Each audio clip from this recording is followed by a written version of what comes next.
Vaya conmigo al libro de Marcos, capítulo 10, versículo 35. La palabra del Señor dice así, Marcos, capítulo 10, versículo 35. Entonces Jacobo y Juan, hijos de Zebedeo, se le acercaron diciendo: Maestro, querríamos que nos haga lo que pidiéremos. Y él les dijo: ¿qué queréis que os haga? Ellos le dijeron: concédenos que en tu gloria nos sentemos el uno a tu derecha y el otro a la izquierda. Entonces Jesús les dijo: no sabéis lo que pedís. ¿Podéis beber del vaso que yo bebo o ser bautizados con el bautismo con que yo soy bautizados? Ellos dijeron: podemos. Jesús le dijo: a la verdad del vaso que yo bebo, beberéis.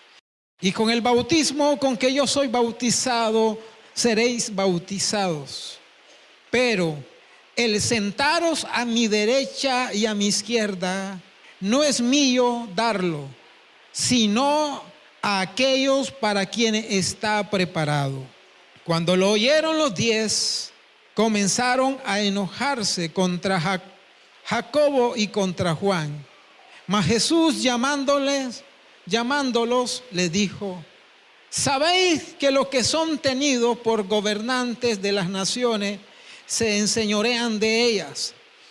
Y sus grandes ejercen sobre ella potestad, pero no será así entre vosotros, sino que el que quiera hacerse grande entre vosotros será vuestro servidor.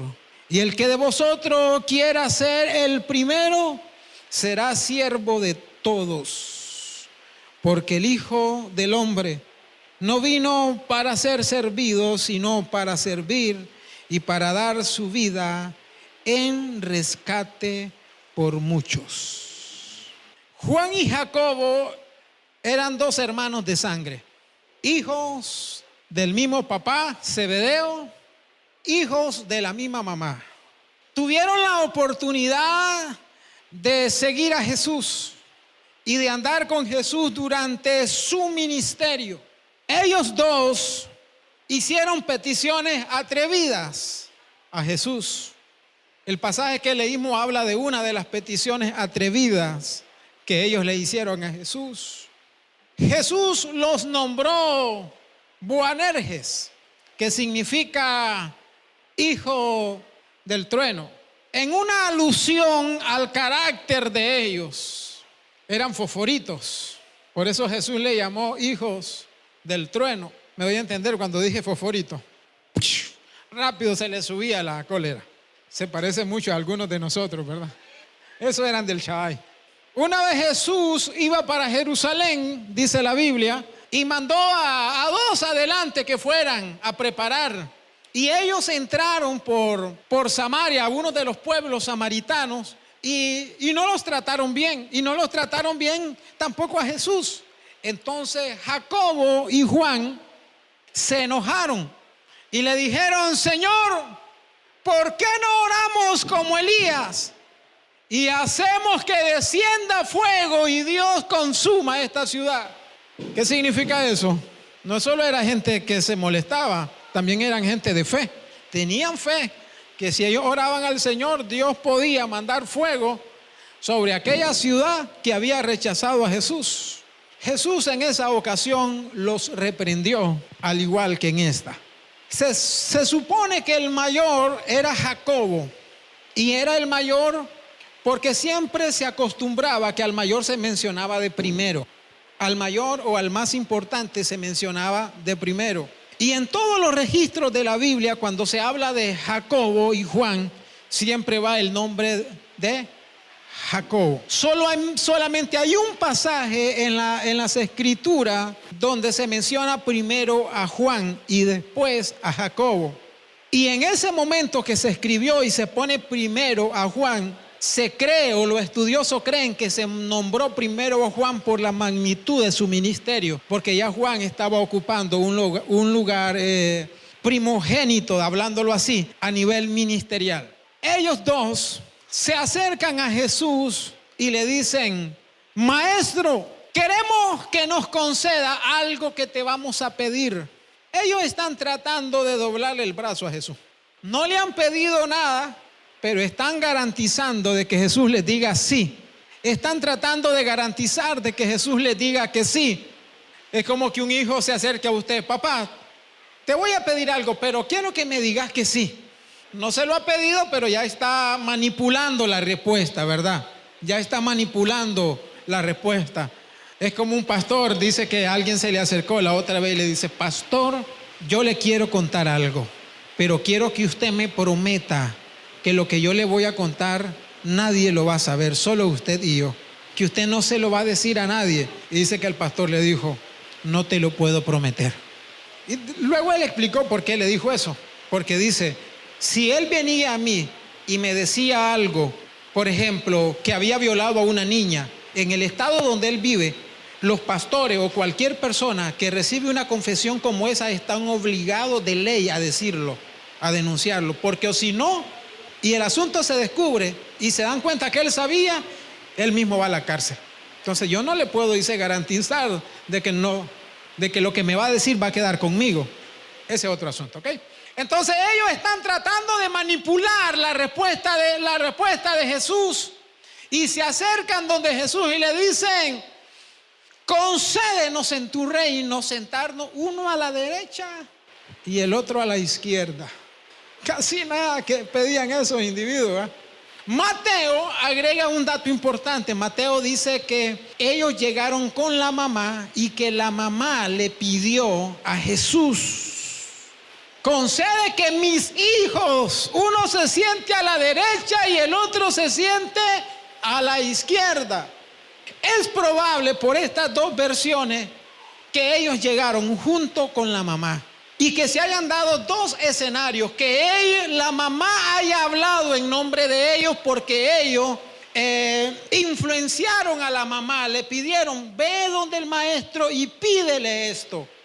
Escenario número uno, la mamá habló influenciada por ellos. Opción número dos, o escenario número dos, ellos hablaron influenciados por la mamá. El asunto es que ellos piden al Señor: permítenos en tu reino sentarnos a la derecha y otro a la izquierda. Esta petición refleja lo que hay dentro de nosotros, los seres humanos.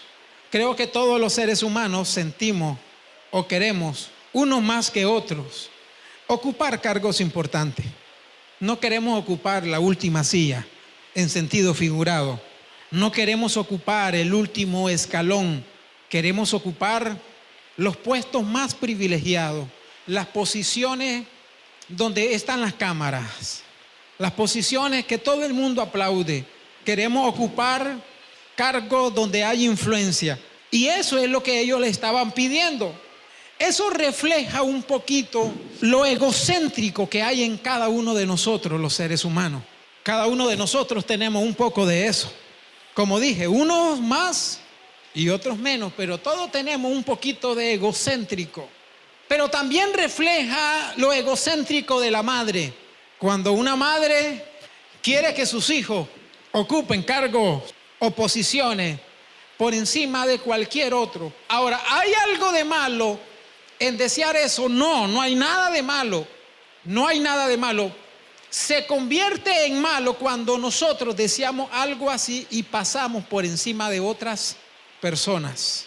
Cuando con el fin de lograr, por ejemplo, si usted está en una empresa y usted quiere un puesto específico, no hay nada de malo que usted trabaje, que usted sea sacrificado. Pero si usted empieza a serruchar piso para lograr ese puesto, ahí es incorrecto. Es muy diferente a alguien que se quiere ganar una posición.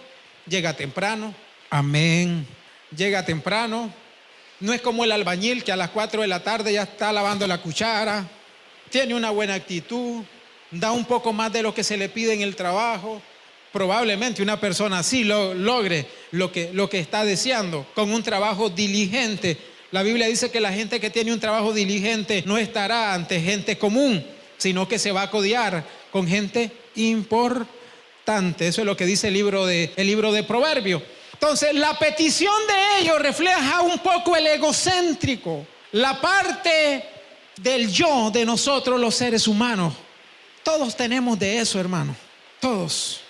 Y ahí debemos de cuidarnos. Y Jesús le dice a ellos, no saben lo que piden. Yo siempre he creído que nuestras oraciones, el Señor las pesa. Dios pesa nuestras oraciones. Dios examina nuestras oraciones. Y al examinarla, lo que tiene peso para Dios son las motivaciones. ¿Qué es lo que nos motiva cuando nosotros pedimos algo? ¿Cuál es la motivación que usted tiene cuando usted viene y le está pidiendo algo a Dios? ¿Cuál es la motivación que usted tiene cuando usted le está pidiendo algo al Señor? Se lo voy a dar con este ejemplo. Yo siempre oro que Dios haga de esta iglesia una iglesia significativa. Que Dios haga de la iglesia El Shaddai una iglesia grande. Que seamos montones de personas. Yo creo que Dios pesa eso. Y Dios creo que dirá, Manuel, ¿cuál es tu motivación con tener una iglesia grande? ¿Para qué quieres tener una iglesia grande? ¿Quieres tener una iglesia grande para llenarte de orgullo? ¿Quieres tener una iglesia grande para llenarte de soberbia? ¿Quieres tener una iglesia grande para ver por debajo del hombro al resto? ¿Quieres tener una iglesia grande para mostrarle a otros que vos podés? ¿Cuál es tu intención? ¿Cuál es tu motivación cuando uno pide algo a Dios? Y eso es con todos nosotros, en el área en que nosotros pedimos. Yo creo que a veces pedimos cosas de las que no sabemos. Santiago dice, pedid y no recibid, porque pedid mal. Y pedir mal no tiene que ver con saber orar. Pedir mal tiene que ver con motivaciones incorrectas. Lea todo el contexto de Santiago, se va a dar cuenta. Alguien le está pidiendo, Señor, dame una Toyotona. ¿Para qué quiere Toyotona? Para demostrarle al vecino que la tuya es mejor que la de él. ¿Para qué quiere una Toyotona? Para montar mujeres. ¿Cuál es su motivación? ¿Qué es lo que nos motiva cuando nosotros le pedimos algo al Señor? Entonces, cuando Dios ve motivaciones incorrectas, Dios no cede nuestras peticiones. Dios no concede lo que le pedimos. ¿Cuántos de ustedes alguna vez han dado gracias a Dios porque le han pedido a Dios algo que uno dice, gracias Señor que no contestaste después, ¿verdad? Pasó un tiempo y uno dice, gracias Señor que no contestaste. ¿Cuántas veces hemos pedido cosas de las que no tenemos ni idea de lo que le estamos pidiendo al Señor? Dios juzga las motivaciones de nuestro corazón cuando le pedimos algo. Incluso la petición puede sonar bonita y muy espiritual, pero ¿qué es lo que nos mueve cuando le pedimos al Señor algo? Y entonces Jesús le dice, podrán beber del vaso que yo bebo y podrán ser bautizados con el bautismo que yo soy bautizado. ¿Y qué dijeron ellos? ¿Qué dijeron ellos? Sí podemos. Los estudiosos de la Biblia creen que Jesús está haciendo una alusión a su sufrimiento. A su sufrimiento. Al sufrimiento que Jesús pasaría en la cruz. Que el vaso y el bautismo son una figura, en ese contexto, son una figura del sufrimiento que Jesús iba a experimentar en la cruz. En otras palabras, Jesús le está diciendo, ¿pueden ustedes participar del vaso que yo estoy bebiendo, de la copa que yo estoy bebiendo y del bautismo con el que estoy siendo bautizado? Y ellos dijeron sí. Jesús se los estaba invitando a participar del sufrimiento de Jesús. En otras palabras, ellos vienen a Jesús con una petición, Señor, queremos estar a tu derecha y queremos estar a tu izquierda, pero Jesús le propuso algo diferente. No les voy a dar ni mi derecha ni mi izquierda, les voy a dejar que ustedes participen de mi sufrimiento. ¿Sabe usted quién fue el primer mártir de los 12 discípulos de Jesús? El primer mártir de la iglesia fue Esteban. Pero Esteban no fue discípulo de Jesús. El primer mártir de los 12 discípulos de Jesús fue Jacobo. Todavía estaba en el imperio Herodes. Y Herodes mandó a volarle cabeza. Ahí se estaba cumpliendo. Participar del sufrimiento de Jesús. Juan fue el último que murió de los 12 discípulos de Jesús. Se supone que a Juan lo metieron en algo así como un perol de aceite hirviendo y salió ahí como que había salido de una piscina, caminando tranquilo, con señas, con evidencia de que había pasado por ahí. Pero Juan murió de anciano. Ellos dos bebieron de la copa, bebieron del vaso de Jesús. Entonces, cuando nosotros venimos al Señor y le decimos: Señor, hazme grande, hazme famoso, hazme esto, poneme a mi derecha, poneme a tu derecha, a tu izquierda, dame este poder. Dios dice: me estás pidiendo poder, yo primero te voy a dar de mi sufrimiento. Te voy a dar primero a beber de mi sufrimiento. Porque por ahí a nadie le gusta, ¿verdad? Nadie le quiere entrar por ahí. Todos queremos los puestos importantes, pero a nadie le gusta el sufrimiento. Mira lo que dice la palabra, por favor. Vaya conmigo. Estamos en el libro de Marcos. Marcos capítulo 10, versículo 36. Él les dijo: ¿qué queréis que os haga? Ellos le dijeron: concédenos que en tu gloria nos sentemos el uno a tu derecha y el otro a tu izquierda. Entonces Jesús le dijo: no sabéis lo que pedís. ¿Podéis beber del vaso que yo bebo o ser bautizados con el bautismo con que yo soy bautizado? Versículo 39. Ellos le dijeron: podemos. Jesús le dijo: a la verdad, del vaso que yo bebo, beberéis, y del bautismo con que yo soy bautizado, seréis bautizados. Pero el sentaros a mi derecha y a mi izquierda no es mío darlo. ¿Por qué? ¿Por qué ellos le pidieron al Señor sentarse a la derecha y a la izquierda? En principio debemos de comprender que ellos habían malinterpretado el reino de Jesús. Ellos no estaban pensando en un reino espiritual. Ellos estaban pensando que Jesús venía para establecer un reino en la tierra que los salvara del yugo romano, de la esclavitud romana en que ellos estaban sumergidos. Y cuando ellos le dicen al Señor que lo haga a su derecha y su izquierda, es porque ellos están pensando que Jesús iba a establecer un reino en la tierra. En principio hay una mala interpretación del propósito de Jesús cuando estaba con ellos.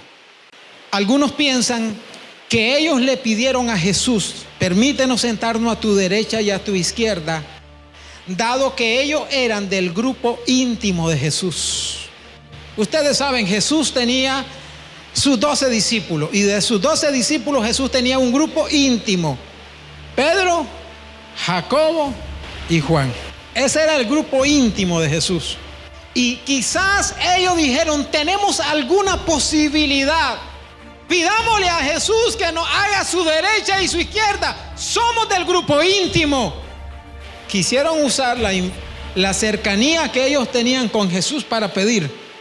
Otra posible interpretación es que ellos le pidieron a Jesús que Jesús lo hiciera a su derecha y su izquierda porque ellos eran de una clase pescadora un poquito más elevada que el resto. Ahora, ¿cómo sabemos eso? Porque la Biblia dice que cuando Zebedeo estaba con ellos pescando y Jesús llega y llama a Jacobo y a Juan, dice la Biblia que ellos dejaron a su papá Zebedeo en la barca para seguir a Jesús, y que Zebedeo quedó con sus jornaleros. ¿Y quiénes eran los únicos que tenían jornaleros? La gente de clase regular, de clase media. En otras palabras, ellos eran pescadores, pero no es lo mismo ser pescador porque yo tengo que ir a defender mi comida, a ser pescador porque tengo un grupo de gente que trabaja para mí. Y ellos quizás hayan pensado: oye, tenemos una clase social por encimita del resto. Y no solamente tenemos una clase social por encima del resto, también somos del grupo íntimo. Pidámosle al Señor que nos ponga a su derecha y a su izquierda. Parecía que las condiciones estaban dadas, ¿verdad? Para que uno estuviera a la derecha y el otro a la izquierda. Con una ayudita de mamá, mucho mejor. Amén. Pero Jesús les dijo, no saben lo que piden. Y dice la Biblia que al escuchar eso los 10 se molestaron. No dice que se pusieron felices, ¿verdad? No, los 10 se molestaron. ¿Sabe por qué se molestaron los 10? Porque estaban pidiendo algo que ellos querían. ¿Por qué se molestó el resto? El resto se molestó porque Jacobo y Juan estaban pidiendo algo que ellos querían. Solo que aquellos fueron los atrevidos y lo expresaron. Ellos no lo expresaron, pero en el fondo sentían eso. Es como cuando a alguien le dan un puesto en iglesia, en el trabajo, en cualquier lugar, y uno lo está deseando. Y entonces ponen a otra persona y uno se sentía como el candidato. Ese era yo, tengo todo para estar ahí, pero ponen a otra persona. La gente se incomoda. Aquellos no se gozaron, claro, se molestaban. Porque en el fondo es lo que ellos querían. ¿Usted cree que Jesús estaba rodeado de ángeles? ¿Usted cree que Jesús estaba rodeado, que los 12 de Jesús eran un cuerpo angelical, un cuerpo celeste? No. Los 12 de Jesús eran tan humanos, tan carnales como usted y como yo. Y entre ellos también habían su rivalidad. Sí, la hubo en los grandes hombres de Dios. Lea la Biblia. Usted no ha leído la Biblia. Lea la Biblia y se va a dar cuenta de la rivalidad que había entre Pablo y Pedro, y se va a dar cuenta. Que la gente cree que en la iglesia solo nos faltan alitas blancas. No. Los grandes hombres de Dios tuvieron su pugna. Si usted no ha leído la Biblia, no ha leído la Biblia. Ellos se molestaron porque Jacobo y Juan pidieron algo que ellos estaban deseando. Ya se nos van a ir arriba esto. Si Jesús decía que sí, la tenían perdida. Me imagino que los que más disfrutaron la respuesta de Jesús fueron los 10. ¿Cómo se habrá ido la mamá de estos muchachos? Quizás, me deje especular, grosero, me lo saca de su trabajo, anda con ellos día y noche. Amén, las madres. Estamos en Marcos capítulo 10, versículo 42. Dice, mas Jesús llamándolos, ¿por qué los llamó Jesús? Si estaba con ellos. Mas Jesús llamándole, les dijo, ¿sabe cuál es el sentido de eso? El sentido es de que Jesús está con sus discípulos y hay mucha gente. El sentido es ese, de que Jesús está con sus discípulos y hay mucha gente.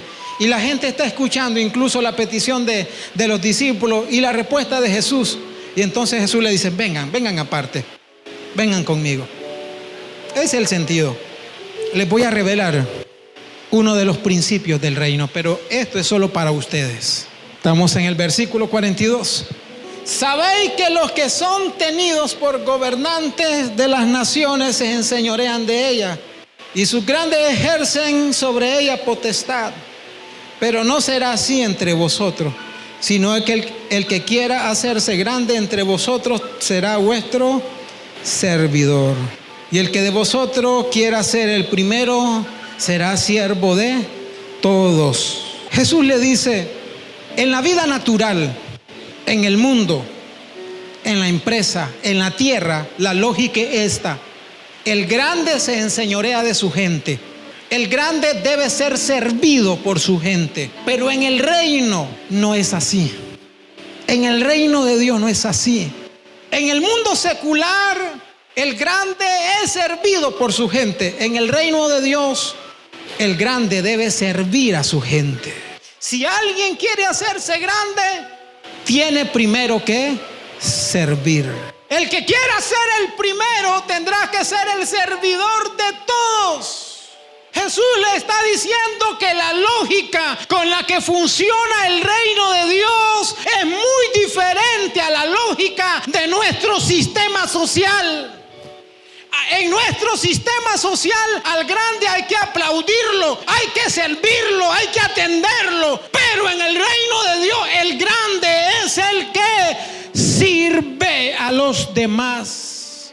Solo que nosotros, la iglesia, nos hemos quedado, y no me refiero al Shaddai solo, me refiero a la iglesia del Señor en general. Nosotros, la iglesia, nos hemos quedado con el sistema social, no con el sistema espiritual. Los grandes quieren ser servidos. Dice que los grandes se enseñorean de su gente. y tienen potestad sobre ellas. Nosotros tratamos de ser diferentes. Tan diferentes que yo puedo saber que usted tiene un problema, pero si usted no me invita, yo no participo en sus problemas. Alguien la otra vez me dijo, pastor, y fulana y fulano. Bueno, eso es cosa de ellos. Pero el pastor debe andar detrás de las ovejas y corregirlas. Bueno, eso no enseña la Biblia. En principio, la oveja sigue a su pastor. ¿Quién va atrás? La oveja, no el pastor. ¿Sí o no?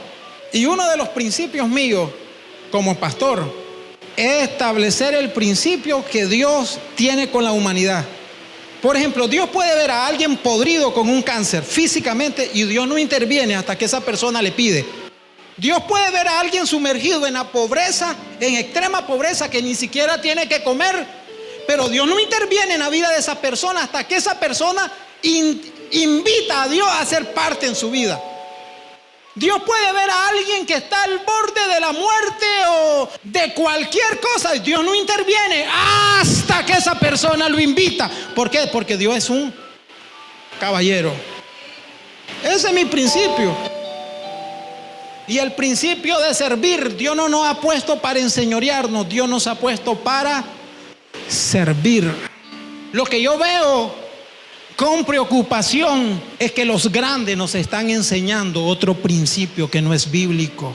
Y cuando me refiero a grandes, me refiero a predicadores famosos que tienen iglesias grandes, que tienen nombre. Nos están enseñando al pueblo de Dios un principio que no es bíblico. El principio que ellos deben de ser servidos.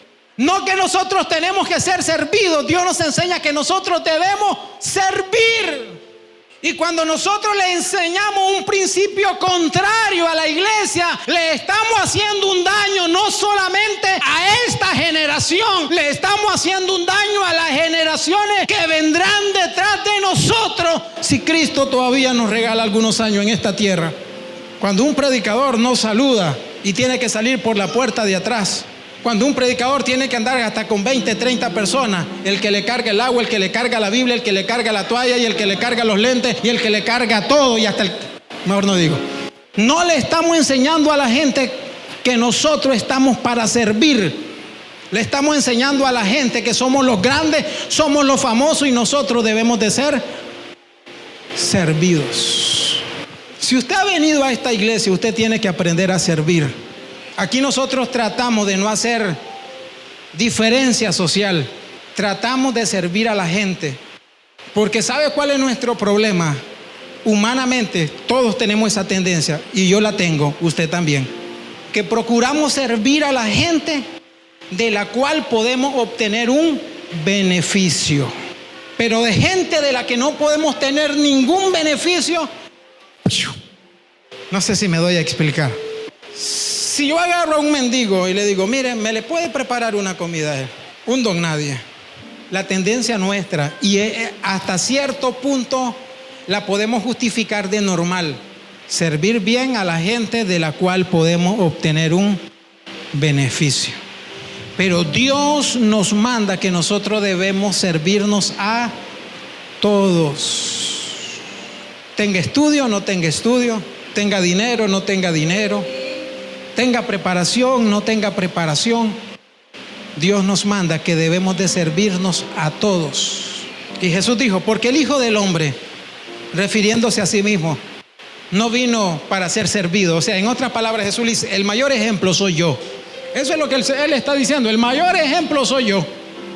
No vine para que ustedes me sirvan, yo vine para servirles. Y me encanta el título que Jesús usó, el Hijo del Hombre. ¿Sabe que a Jesús lo llamaron con muchos títulos? Pero ¿sabe cuál fue el título que más usó Jesús para referirse a Él?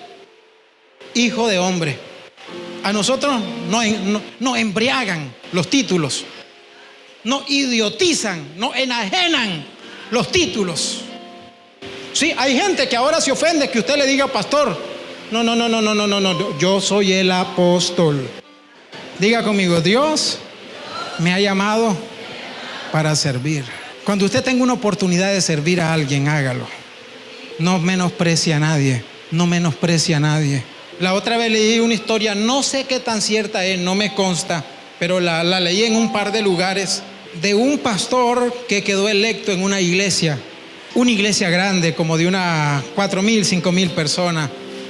Y él fue el electo o el elegido para asumir esa iglesia. Y el día en que lo iban a presentar y que iban a hacer toda la ceremonia, él llegó vestido como un mendigo, todo harapiento, igualito, ¿verdad? Y se sentó. Obviamente eso ya estaba hablado con las autoridades, ¿no? Y mucha gente viéndolo ahí todo. ¿Cuál fue la sorpresa de ellos? Cuando dijeron, con nosotros el pastor, y se levanta él. Y allá en el altar se quita todos esos trapos sucios. ¿Cuántas veces tuvimos oportunidad de servir a alguien y no lo hicimos? Este principio no pierde vigencia, hermano. Si uno quiere ser grande delante de Dios, tiene que aprender a servir. Yo sé que habrá gente que si yo le digo, hermano, ¿usted quiere servir al Señor? Todo el mundo se ve sirviendo en el altar.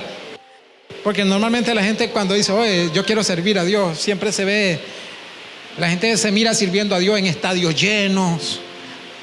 Aleluya. A la par de Marco Witt, a la par de Cash Luna, a la par de Dante, a la par de Manuel Gómez. No, ese no. Pero la gente se ve sirviendo ahí en esos escenarios internacionales. Y Dios dice, ¿por qué no empiezas sirviendo? ¿Quieres ser grande? Empieza sirviendo. Diga conmigo, el servicio tiene el poder de hacernos grandes. Una vez más, el servicio tiene el poder de hacernos grandes. Cuando uno sirve a Dios, pasarás años en el anonimato, pero tarde o temprano Dios te sacará de ahí. Cuando uno sirve a Dios, pasará años, pero Dios no te dejará siempre con la escoba. Dios no te dejará siempre con el lampazo. Dios te va a honrar. Dios te va a levantar. Si usted quiere que Dios lo haga grande, si usted quiere sentirse grande, empiece sirviendo a la gente. No se sirva de la gente, sirva a la gente y se va a dar cuenta dónde estará de aquí a unos años. Les contaba en la mañana que en una semana me llamaron 2 veces en una semana de 2 lugares completamente distintos, diferentes, polo a polo. No se conocían y me llamaron y me estaban invitando para predicar y casi me dijeron, las 2 personas básicamente me dijeron lo mismo, solo que con palabras diferentes. Me llaman, buenos días, ¿con el pastor Manuel Gómez? Sí, yo soy. Bueno, mi nombre es fulano de tal, asisto hasta la iglesia, yo escucho su programa Principio, nos encanta su mensaje y quisiéramos tenerle el privilegio de tenerlo con nosotros. Entonces, claro, sería un gusto. Entonces la gente me invita y ya amarramos fecha, ya amarramos. Pero al final me dice la primera persona, que fue casi lo mismo lo que me dijo la segunda, me dice, solo una pregunta, pastor. ¿Cuánto cuesta traerlo a usted con nosotros? Y en la misma semana 2 llamadas similares. Yo digo, cuando la gente pregunta cuánto cuesta, cuánto cobro, ¿sabe por qué es? Es porque la gente está acostumbrada a escuchar eso. Y nosotros los predicadores, eso es lo que estamos enseñando. Hoy la iglesia se está comercializando, no hacemos nada por servir. Se nos ha olvidado, hermanos, servir. El mayor legado que nosotros podemos dejar como cristianos es enseñarle a las personas que sirvamos sin esperar nada a cambio. Que no sea como un trueque, ok, yo te sirvo, pero para que luego me dé, no. Yo te voy a servir. Dios en su tiempo dará su fruto. Levanta tus manos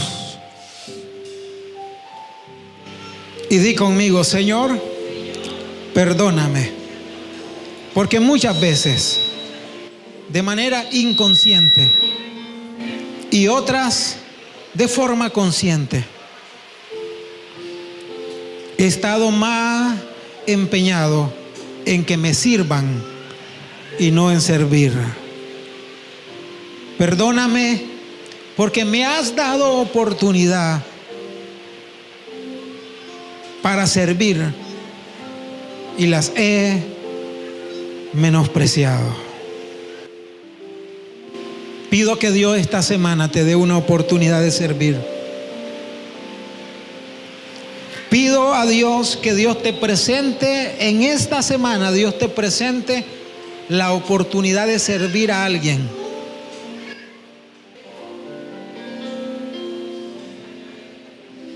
Hablo por la fe. Esta será una buena semana. Dios te guardará de todo mal, de todo accidente. Dios te guardará de todo peligro. Declaro por la fe que alrededor tuyo hay un cerco de Dios, hay un vallado de Dios. Cuando el mal te quiera dañar, no te va a dañar, porque tu vida está protegida por Dios. Declaro que alrededor tuyo está la protección de Dios. Tus finanzas no serán maltratadas. Tu salud, tu familia, tus hijos, tu matrimonio. Si tú invitas a Dios, Él va a tomar el control de tu familia. Declaro por la fe que Dios va a abrir puertas nuevas, oportunidades que ni siquiera te has imaginado. Pon tu mano sobre tu corazón. Terminamos con esto. Pon tu mano sobre tu corazón y repite conmigo, di conmigo: Señor, no me dejes endurecer. Quiero mantenerme sensible a ti, sensible al Espíritu Santo. No me sueltes hasta hacer en mí lo que has establecido.